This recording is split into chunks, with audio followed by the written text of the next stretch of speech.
शहीद पुत्री नेहा बानो लड़की का देवर जसीम पुत्र जलील घर अक्सर आया करता था। इसी नाजुक रिश्ते का फायदा उठाकर लड़की नेहा बानो नाबालिग पुत्री मोहम्मद शहीद को शादी का झांसा देकर अपने जाल में फंसा लिया और लगभग 1 वर्ष से मेरी पुत्री नेहा बानो के साथ उक्त विपक्षी बुरा काम करता चला रहा था, शादी का झांसा देता चला रहा था। 15 अप्रैल 2021 की सुबह करीब 4 बजे जब मेरी लड़की नेहा बानो सरकारी शौचालय में शौच करने गई, उक्त विपक्षी वहां पर आ गया और शौचालय की कुंडी को बंद करके बुरा काम कर रहा था। शक होने पर वहां पकड़ने की कोशिश की, चाकू निकालकर जान से मारने की कोशिश की। जाते जाते मां बहन की गंदी गंदी गालियां देने लगा। जसीम पुत्र जलील अपने दबंगई पर हम कुछ भी कर लेंगे, हमारा कोई कुछ भी नहीं उखाड़ पाएगा। बड्डूपुर थाने में 2 बार एप्लीकेशन दिए, तभी भी कोई कार्रवाई नहीं हुई है, नहीं दे रहा है शासन प्रशासन ध्यान। भारत दर्पण समाचार चैनल के लिए बबलू सिंह के साथ नगमा बानो की खास रिपोर्ट। थाना बड्डूपुर, जिला बाराबंकी। क्या समस्या आपको? मेरी समस्या ये है कि मैं शौच के लिए बाहर गई थी, मेरे पीछे जसीम भी गए थे। वो मुझे लेटरिन में बंद कर लिया और मेरी मम्मी थोड़ी देर बाद गई। वो मम्मी पापा फिर देखा तो वो कह रहे थे दरवाज़ा खोलो, वो दरवाज़ा नहीं खोलने दे रहा था, कह रहा था मार डालेंगे। तो हमने कहा जब मल्लाएं। वो चौकी कहाँ है? बड्डूपुर। क्या समस्या आपको? मेरी समस्या ये है कि मैं शौच के लिए बाहर गई थी, वहाँ पीछे से मेरे जसीम गए थे और फिर मेरी मम्मी उसकी थोड़ी देर बाद छोटी बच्ची को लेटरिन कराने गई थी। वहाँ वो मेरे साथ ज़बरदस्ती कर रहा था, तो मेरी मम्मी मेरे पापा ने देखा और 2-4 आदमी ने देखा। कौन था? जी नसीम और हसीब। पिता क्या नाम उनका? उसके लड़के के तो क्यों नहीं भागे थे, तो कह रहा था हम तुम्हारे साथ निकाह करेंगे, ये है वो, बहुत बता रहा था। मेरी मम्मी कह रही थी दरवाज़ा खोलो वरना तोड़ देंगे, वो कह रहा था नहीं खोलना। तो हमने ज़बरदस्ती में दरवाज़ा खोला। फिर वो मेरी मम्मी लंग चाकू दिखा रहा था, फिर मेरी मम्मी को धक्का देकर वो भाग गया। फिर क्या वो?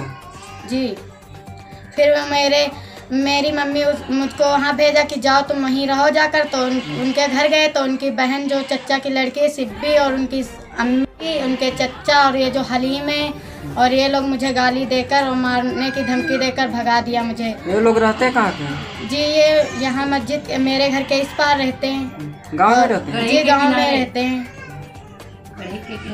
और अंसार भी थे। वो कह रहे थे जो होगा हम करेंगे, तुम्हारा निकाह हम करवाएंगे। आप कह रहे हैं पैसे ले लो और दूसरी जगह शादी कर लो और जितना लगेगा लगाएंगे, कहीं और शादी कर लो, कुछ भी हो जाए, मेरे बेटे के बराबर रुपया लग जाए पर मैं शादी नहीं करूँगी, हमारे साथ नहीं करेंगे। और वो अपन जो उनके मामू वो अपनी बेटी की शादी उसके साथ कराने चाह रहे हैं। वो कहते हैं हम 8 दिन में निकाह कर देंगे।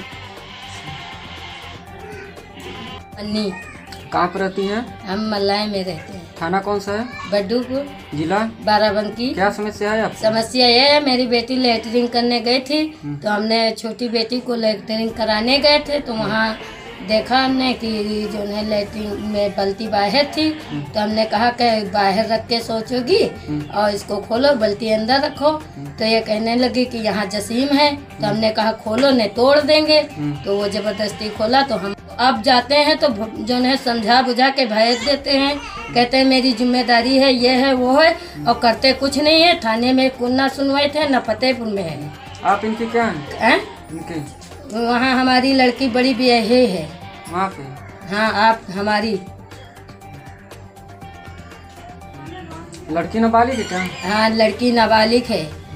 थाने में एप्लीकेशन दी थी आप? हाँ थाने में जो है एप्लीकेशन दिया, तो वो दिलासा दे के 8 दिन का अंदर जो है कहीं 8 महीने में हम शादी करेंगे, दिलासा दे के सुलह उला लगा लिया। और जो है हमको जो है भरोसा दे के और अपने मामू के साथ में हारून की लड़की का ब्याह कर रहे हैं। ओके तो तुमको हम जो है जिंदगी भर के लिए वहीं छोड़ देंगे। घर में है क्या? हाँ उसी घर में है, वही का देवर है। आज ये रिश्तेदार नहीं होते तो हमारा मुड़ नहीं काट पाते। मल्लाय थाना कौन सा है? बड्डूपुर, जिला बाराबंकी। क्या समस्या है आपको? हमारा बिटिया जो है बलात्कार में यहाँ पकड़े नहीं हुआ है हमरे, और हम रहन वो भागा निकला लेटरिन से ने, हम दबतावे कोशिश करन मगर भाग गया, चाकू दिखा कि हाँ वो बार पकड़े दौड़ी। अब अकेले हम कहाँ तक गए दौड़ते का पीछा करें, फिर अपने घर का भाग गया। एक यहाँ जो है बिटिया के देवर है, वो अत्ता बहुत हरामी है। कई वाकिया यहाँ गांव में यहाँ पकड़ा गया, मगर जो है उसके बाद मातारी रुपया दे के छोड़ लेती हैं। वहाँ जो है जब जाते हैं थाने में, यहाँ रुपया थाने में भर देते हैं। कोई हमारी सुनवाई नहीं कर रही, चाहे जहाँ हम जाए कोई कहूँ पर सुनवाई नहीं हो रही। हम बहुत परेशान हैं। एप्लीकेशन दी थी थाने में वो? हाँ, वहाँ कोई सुनवाई नहीं हो रही। एप्लीकेशन हम दिया है कचहरी से, हम मजबूर हैं, कोई समस्या हमारे हल नहीं हो रही। हम जब जहाँ फ़ोन करते 1076 पर फ़ोन करें, वो नहीं कोई समस्या, 90 पर फ़ोन करें, वो कोई समस्या नहीं हमारे हल हो रही।